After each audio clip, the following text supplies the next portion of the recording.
On this episode of the Star Trek Universe podcast, we are continuing our Picard Primer, talking about Star Trek The Next Generation, Season 4, Episode 2, Family. Right after this.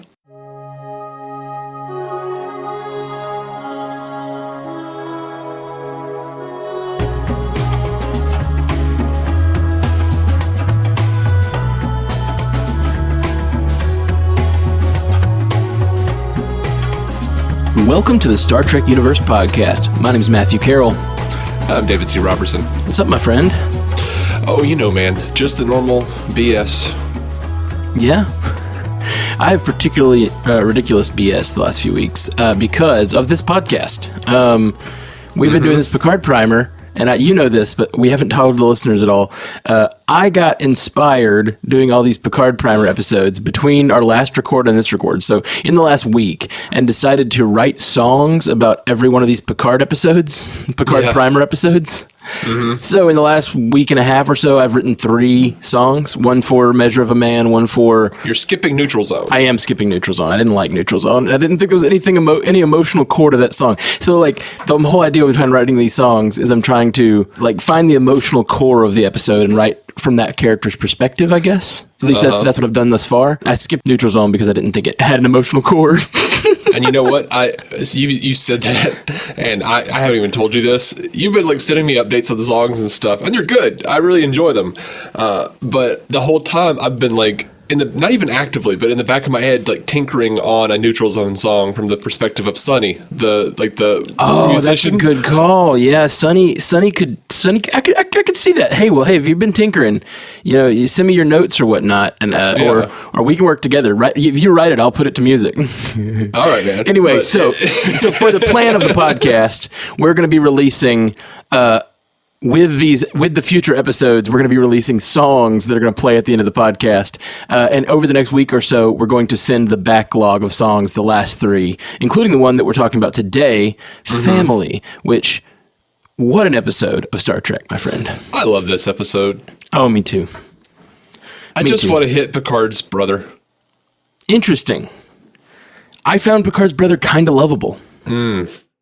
Like, at the end of the episode, yeah. The one thing I really like about this episode, among the many things I like about this episode, is even though Robert is clearly sort of the antagonist in this scenario, he's still his brother. And he's a brother, like he's an antagonist the way brothers are actually the antagonist. He's a Luddite, but like he has his principles that he believes in, but it's very clear at the end of the episode. I don't think that he changed in the course of this episode as much. Like when at the end of this episode, spoiler alert, I guess we're getting fully into it. At the end of the episode, you find that he is letting Renee dream about the stars outside. He's like, give him more time. Like, I don't know that that's something he wasn't doing already. Like, it didn't seem to me like he had a drastic change of heart. It just seemed like maybe in front of his brother, he was too proud to admit that he was proud of him, sort of.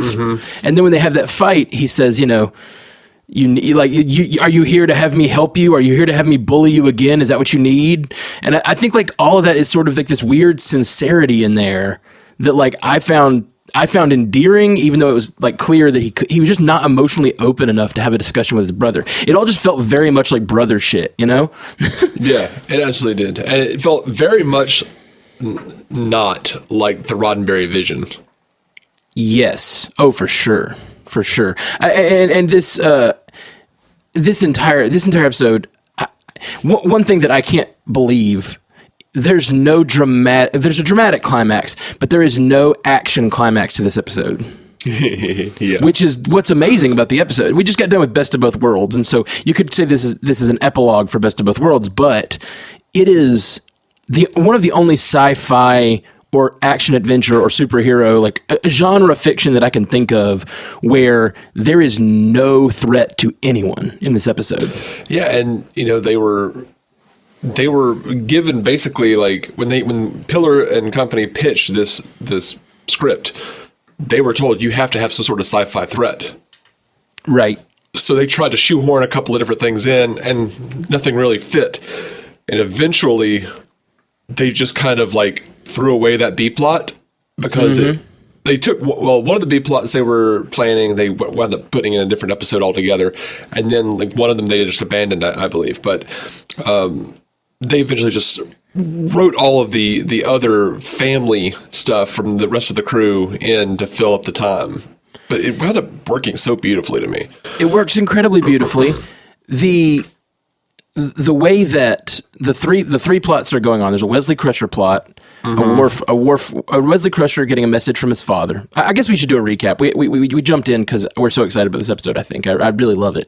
But the recap is post deborgifying of Picard after he's been turned from Locutus back to Picard.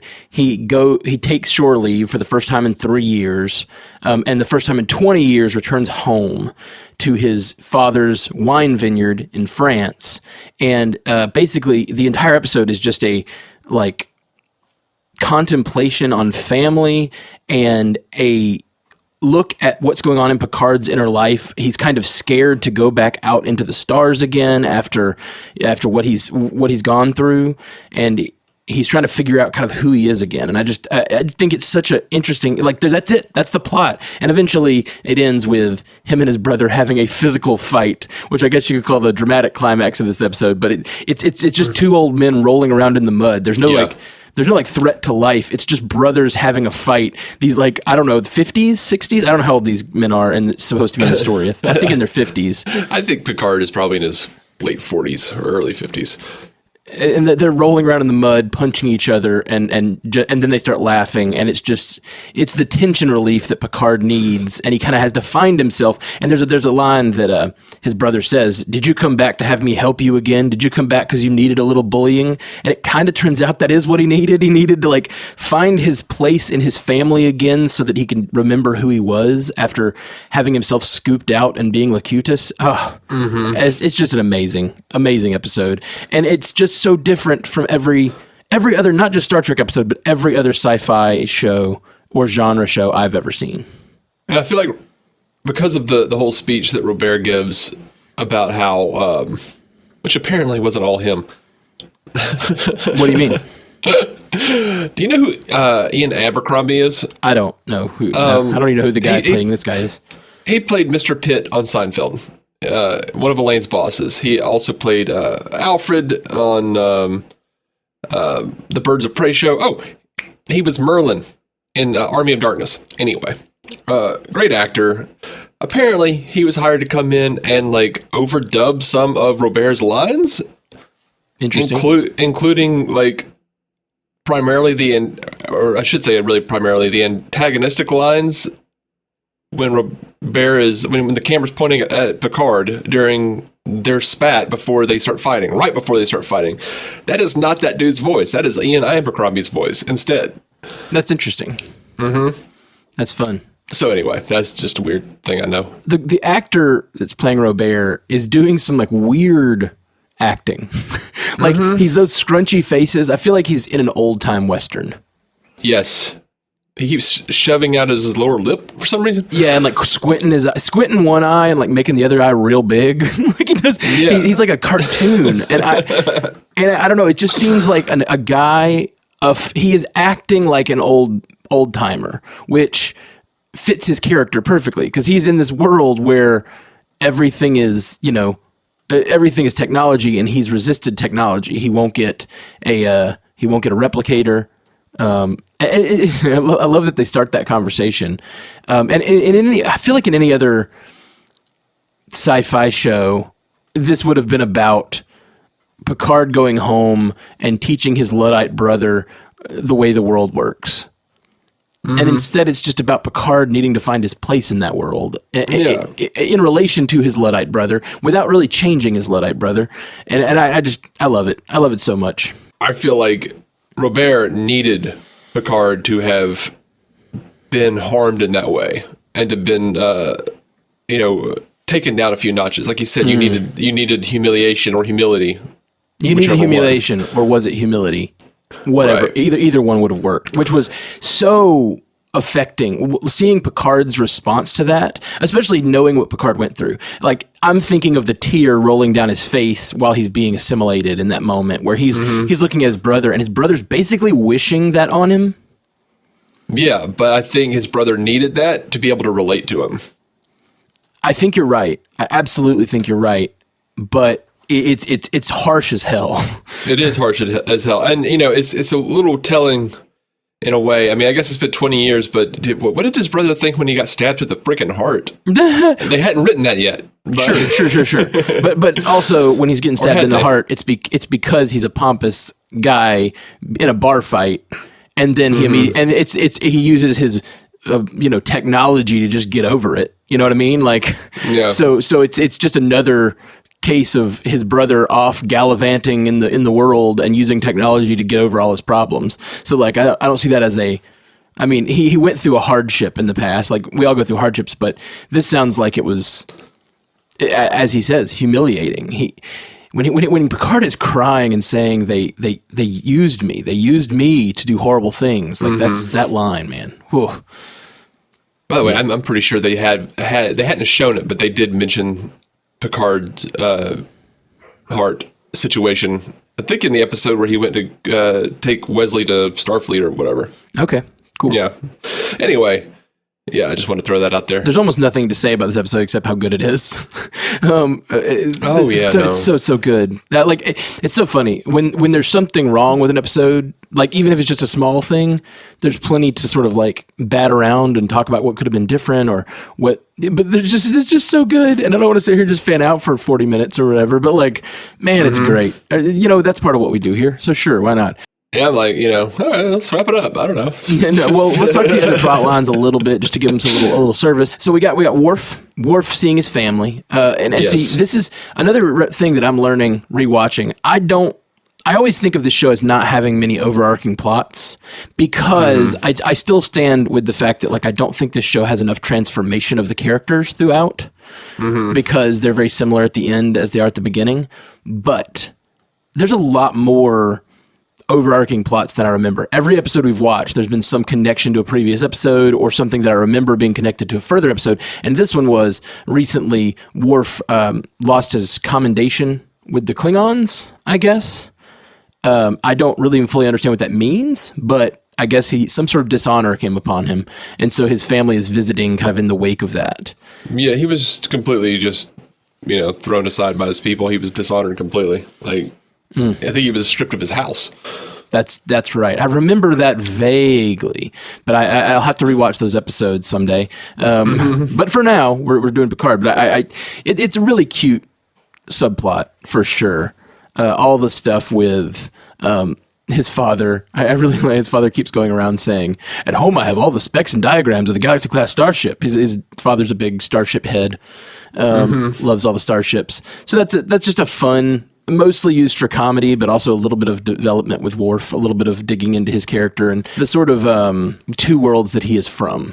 How hard he's worked his whole life to be a part of the Klingon culture, talking about how he wouldn't eat Earth food and things like that. But then now he's been dishonored and had his house taken away. Like that's even just what I see in this episode. That's obviously a trying thing for him. And I loved his dad. I loved. Me too. I loved his short, far too short conversation with Chief O'Brien, and yeah, there's a line in there that I thought would not okay, it wouldn't even have been noticeable when this came out in like '93 or whatever. But when he says, "Well, women," like it's such a it's a fine joke. It's fine, but like I can't imagine. That joke now would probably not go on a sitcom, or at least the character it would come from would not be as endearing. You know what I mean? It's just funny how culture changes, and the march of that sort of he's not being hateful toward women, but he's definitely like sort of putting them off or like whatever. He's belittling them to some degree, and I just really I think it's funny how that works and how that joke probably wouldn't work now. It probably wouldn't work now, except for the fact that I believe this begins what I have often said is a trend with Chief O'Brien and later Julian Bashir. Yeah. The people of the future are very evolved. Miles O'Brien and Julian Bashir never got that memo. They are homophobic. Yep. They are sexist. And as Worf once said, they are children. Yeah, it's real good. I love their development on DS9, and this. You're right. This is establishing that in his character, which I think is great that it's this early. What season did DS9 start? Was it 6 or 7? I want to say 6. Okay, that sounds right to me. So this is only 2 years before he moves over, which is so he's already like I think he was sort of a fan favorite because originally he's the chief of. Or he's not the chief engineer. He's just a ensign on this, or petty first class. I said this is the first episode. Ronald D. Moore, I think, wrote this episode, and oh really? Oh wow! And actually made him chief petty officer. This is the first time O'Brien actually has a rank of any sort, and we find out that he's an enlisted man. He's not an officer, even though his little pips on his collar say differently. And if you notice throughout every time we see O'Brien, his rank says something a little different. Because they just hadn't fleshed him out at all. Right. I don't think he was ever intended to be a main character, at least when he started, but I guess they liked Cole Meany a lot and just kept him around and kept using him. Well, Callum Meany was already known, over in UK and stuff. So. Right, but he wasn't famous. He wasn't famous here, and I think that like this show, he just clearly did a good job and kept being put into more things. Yeah, he's fantastic. And I'm so glad that they have him as a main cast member on DS9. But they did a really good job of fleshing him out in TNG before he ever got there. He got married to Keiko on TNG. Yeah, that's right. So, you actually see his wedding. That's fun. I love the Chief. Yeah, me too. He on DS9 he's amazing. And he's great here too. Let's see. And so the other subplot line was Wesley. Yeah, the other subplot line was Wesley. So what'd you think? Very, very little goes on. Just Jack Crusher is sent a fatherly message to him from the past. A little hologram. When he goes to reach out to him and misses the hologram disappearing, that was real sad. Yes, it was. Yeah, it's good, but very little to it. It's just Jack Crusher. If we're ever doing a Wesley primer, because they're doing a Wesley series, we'll have to cover this episode again or talk about this episode. But yeah, he's just it's his father talking about how important the uniform is to him, and basically Wesley just realizing that he's following in his father's footsteps. Yeah. And it's a lot of why Jack wasn't around. He says in the message, it's like, I'm not going to be around as much because of this uniform. And the truth is, he's right. He's not going to be around that much because of the uniform, because it's what ends up killing him.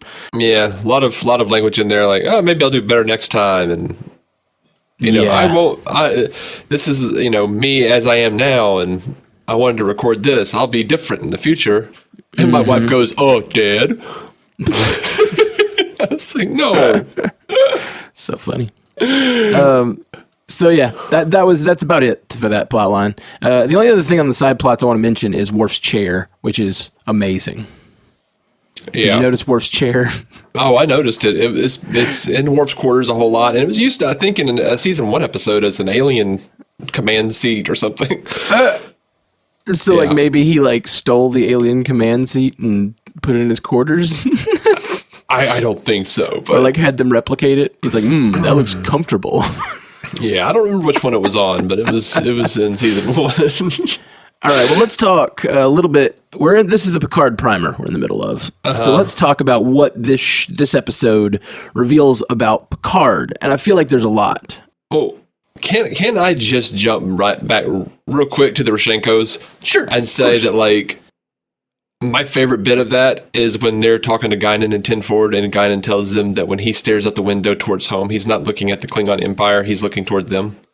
Yeah. That's real sweet. Dude, I think I actually did shed a tear. That's great, man. Love it. Yeah, this episode makes me cry. Yeah, there's a lot to cry about in this episode, for sure. Well, as for Picard, I feel like the biggest thing we know about from this episode is when he went up against the Borg and he needed to find himself, he returned home. And he thought about staying home, but then, after consideration and after fighting with his brother, he realized this isn't his home. His home is the Enterprise, and he headed back. And we've seen from the trailers that he's gone back again, and it's sort of the same situation, except he's been there for a while. We don't know exactly how long, but he's been in his vineyard for a while. So I don't know. I find that interesting. I find that very so they've said in the preliminary talks about Picard that he goes home because of some of the stuff that happened with the Romulan Empire. There was some incident too that they haven't gone into. Yes, and we've seen flashbacks when he's talking to Data in the trailer. We see flashbacks of him some sort of bombing happening, and I think all of that, whatever goes on there, is bad enough that it drives him home. And there's no brother to fight with, and he ends up staying. Mm-hmm. And so I think this episode is very informative of what mental state Picard is in if he's stayed on that vineyard for however many years. Yeah, we saw that he showed up he stayed at the vineyard in All Good Things, and in a move that is sure to have made Robert turn in his grave. All of those machines and stuff that we see like floating around out there at the vineyard. No, you need to be on your hands and knees, like putting rotten grapes in your mouth. Yeah, you got to work on that sick vine, man. Which work on that sick vine through today's colloquialism sounds funny. Yeah. Let's see. Any other things you think stand out to you about how this will inform the Picard series? I did wonder if like the older bald character we saw in the trailer was meant to be Luis or Louis or whatever his name was. The guy who works in the ocean floor. Oh yeah, good call. Who That's offered possible. Picard a position. I'm wondering if Picard doesn't, work in a consulting capacity or something with that. Because I was like, oh, that guy kind of looks like that guy. Yeah, that's really, really interesting. I like that.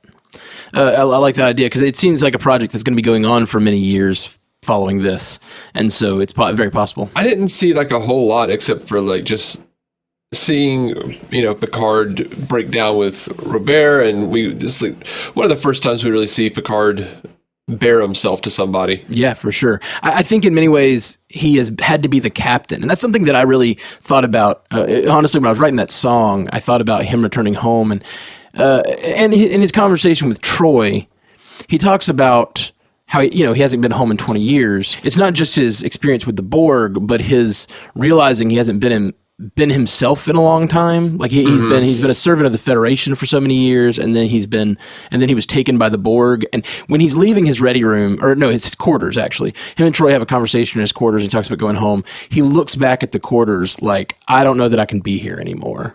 Like this life has rendered me in a really bad way. Like it's the same look he gives at the very end of Best of Both Worlds when you haven't really seen him have negative effects, and then he looks into that window and you're like, oh, he's in a dark place, and he's had to be the captain. He's the captain of everyone he's around. He is the leader of, and he feels like he always has to be on. It seems like it has to be that character of the captain, and then as soon as Troy leaves his quarters and he looks back at them, it's like he's saying goodbye, because I think he already has it in his head that he might stay or might not want to come back to this life, and I love that moment. Which is funny that he's at the vineyard in Picard, because one of the things that stood out to me in this episode was when he tells his brother's wife, I can't remember her name now for some reason, Marie, was that right? I don't know. I don't know. But he tells her that he had, he has realized that his place is Starfleet, but if he ever needs to be reminded again, he knows where to come. Yeah, and then he comes there apparently and is not reminded enough to go back. But also, spoiler alert, if you're watching this for the first time, skip ahead 30 seconds if you're watching these episodes for the first time. Is it First Contact that he finds out about the fire? No, that's Generations. Generations he finds out about the fire. In the future, his entire family's killed in a fire, which I feel like watching those scenes in Generations are going to feel way more weighty having watched this episode so recently. Like, I'm actually a little I'm going to get emotional in those scenes, more so than I probably ever did watching it the first time, because it felt like a theoretical family. But knowing Robert and Renee and Marie, I'm like, oh, That's awful. Like, how awful is that they do that in Generations to him?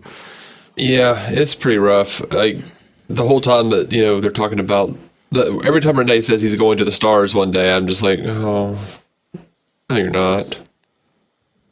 Yeah. It's real sad, man. And it gives the end of that episode. It was written by the same guy, but it gives the end of that episode. It gives the end of that episode so much more weight and dread. Where she's like, "It's getting late," and he's like, "No, let him dream." I'm like, "Oh man, yeah," because he's never going there. He's never doing it. Yeah, he's dying. It's real rough. I'm not too excited to watch that. I'm excited to watch that movie and not, because I think it's really going to be a hard thing to watch him think about, having seen this so recently. Is that part of our rewatch? Oh, you know what? It isn't. I didn't think it was. I don't think we can it add is. it. I don't care. We probably should, given that scene. Yeah, Generations is a big deal for Picard. Okay, maybe we'll watch Generations 2. If we have the time, we'll watch Generations 2. Okay, well, this is a really great episode. If you haven't seen it, go watch it. If you're just hearing us talk about it, thank you for listening, but you need to watch this episode. It's really, really good and really informative about the Picard character. I have one quote that I really liked. I liked his conversation with Renee when they're walking. I liked his joke about what does it mean, arrogant son of a, and we'll talk about that later. I liked that, but yeah, my favorite line was when he's talking about their relationship and he looks at Renee and says, "Well, Robert and I," and then he just pauses and says, "Well, maybe it's time to change all that." Yeah, it's just a moment of beautiful acting, and it immediately. That conversation with Renee sets up their relationship so that immediately when you see Robert, you're like, oh, okay, get it. I get it. It's just really, really well executed. Agreed. I really liked when they're in the mud laughing and then Picard says, "You were asking for it, And Robert says, "Yes, but you needed it. You have been terribly hard on yourself." Yep. It's real good. I really loved that. I think in many ways... he talked about him needing humiliation. I think Robert also needed Picard to need him, if that makes sense.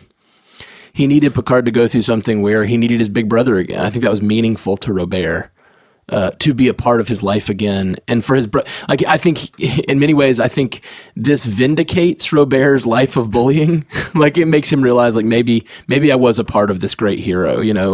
I was never the hero, but I was sort of the brother behind the hero, spurring him on in my weird Luddite way. If you ask me, things have become too convenient. All right, you want to do some trivia? Yeah, throw some trivia at us. All right, Michael Piller, and this I got all this from Memory Alpha. Michael Piller said that he says he was talking about wanting to do something at the end of Best of Both Worlds. He says, "I can't help feeling that after what Picard has been through, that being back to normal is simplistic and incredible, especially for a show that takes such a realistic look at humanity and life. I must reiterate my feeling that there is a hell of an episode to be explored here. Why not use the next episode to explore Picard's recovery? Bandaged, his face is healing, but there is more than just physical healing to be done. It is uncertain if he can ever fully recover from the nightmares of his captivity to resume command. And as the Enterprise orbits Earth, undergoing repairs, Picard returns to his roots to find himself. There's an interesting echo of the Beirut hostages returning home to be found here." And he says the normal objections were that it was that we were not a serialized series. We try to tell stories that can be told in 1 hour, and that's what we do very well. When I got to the end of part 2, we made the decision not to extend it, and I called up Rick and said, "Hey, listen, next week Picard can be fine, but for a show that prides itself on its realistic approach to storytelling, how can you have a guy who's basically been raped be fine next week? There's a story in a man like Picard who's lost control, delving into the psychological crisis that a man like that has to face, and what does he have to do?" Finally, I was persuasive enough to talk Gene and Rick into taking the chance, and I think everyone is glad that we did. Gene Roddenberry hated the script, though. As you might imagine. Yeah. And like I said, it was conditional to the acceptance was there had to be a sci-fi story added, and that was all dropped. This show needed people pushing it in that direction, and a lot of the stuff that I'm loving on this rewatch is all that connectivity and how it is serialized, at least in some form, even though they did always try to keep it to 1 hour. Yeah.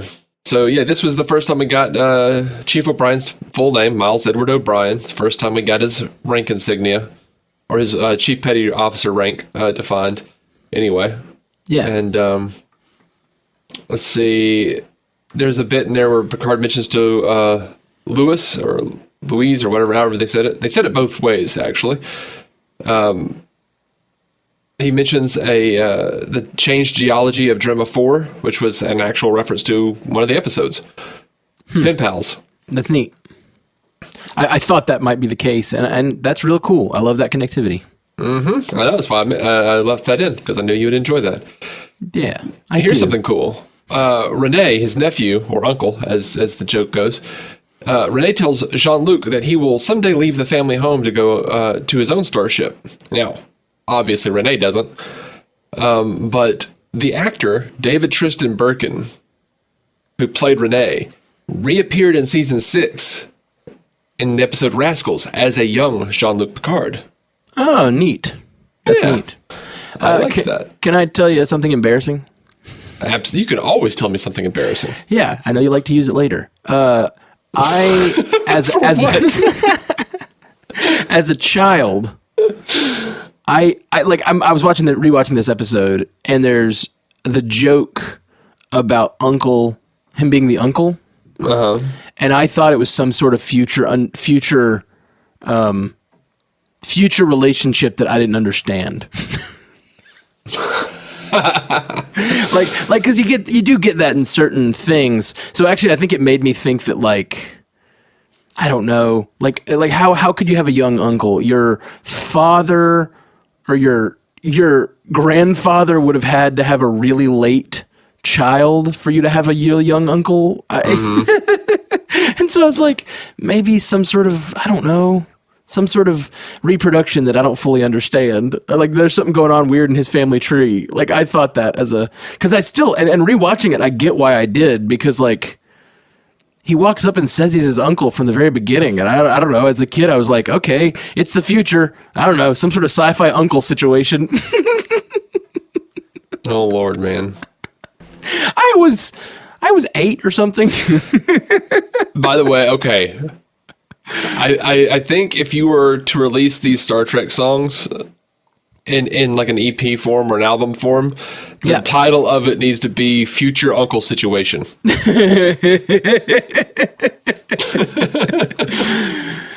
Yeah, maybe. I was thinking about calling it Earl Grey Hot. Does that seem? I feel that's like tired. Come on, man. It is tired, but like you need something that makes it clear to people what it is, without it just being called the Picard album. Also, if I can keep this up, no, I'm not even going to say it. Okay, I'll say it. If I can keep this pace up of writing a song a week, I actually think it'd be really fun to write a song about the new Picard episodes as they come out. That could be real fun. It could be.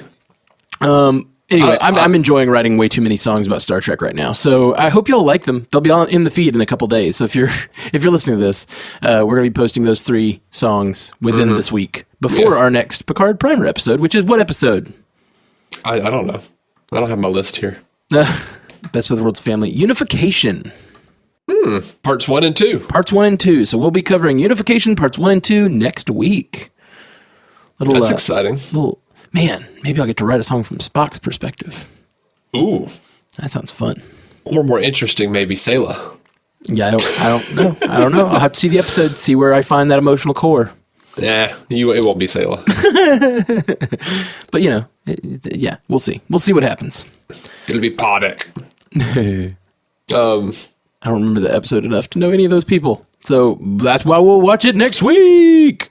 Well, Sayla is the half Romulan daughter of an alternate Tasha Yar from yesterday's Enterprise. Oh, wow. She's in Unification?